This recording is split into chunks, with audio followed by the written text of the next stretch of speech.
Saya terheran-heran dengan adanya chips di semua pohon di kota Guangzhou ketika saya ke sana beberapa waktu yang lalu. Hotel yang saya tinggali kebetulan di depannya ada taman yang cukup besar. Sore hari saya menyempatkan gerak-gerak sedikit untuk melepas penatnya karena panjangnya meeting. Karena ada chips di pohon itu, saya terus mengikuti langkah saya bukan sekedar hanya di sekitar taman, tapi saya terus berjalan keluar dari taman tersebut. Setiap langkah saya selalu memperhatikan pohon-pohon yang ada di sekitar saya, dan saya heran karena tidak ada satupun pohon yang tidak ada chipsnya, pohon yang besar. Jadi saya terus saja mengikuti jalan tersebut sehingga akhirnya saya bingung di mana posisi saya sekarang. Karena jalan selama 1 jam tersebut menurut feeling saya di awal adalah arahnya berputar sehingga kembali lagi ke hotel tersebut. Tapi ternyata saya nggak ketemu hotel tersebut. Mungkin karena saya banyak ngelamun. Isi kepala saya ya chips tadi. Saya bertanya, ngapain sih pohon dikasih chips? Lalu seperti kebiasaan saya sebagai seorang introvert yang agak pemalu, saya malu kalau bertanya pada orang. Maka kotak ajaib saya adalah membuka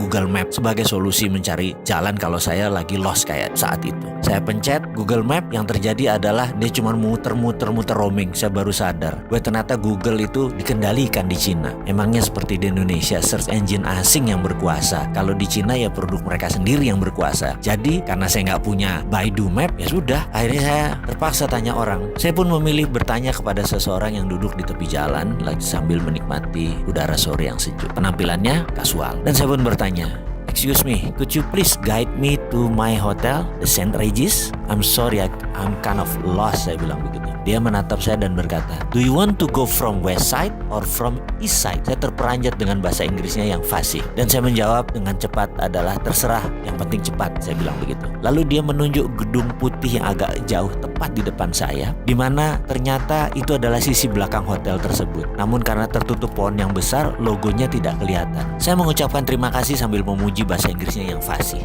dan juga memastikan apakah dia pernah tinggal di luar negeri atau sekolah di luar negeri. Lalu dia menjawab, "I never been abroad, but a couple years ago, I have a business export to America. So I need to be able speaking their language by phone and email." "Nice," saya jawab singkat. Lalu kembali saya bertanya, "And how about now? Still in business?" Dia jawab sambil menegakkan posisi berdirinya jadi lurus. "Yes, I'm business in Africa. Africa is one of China future.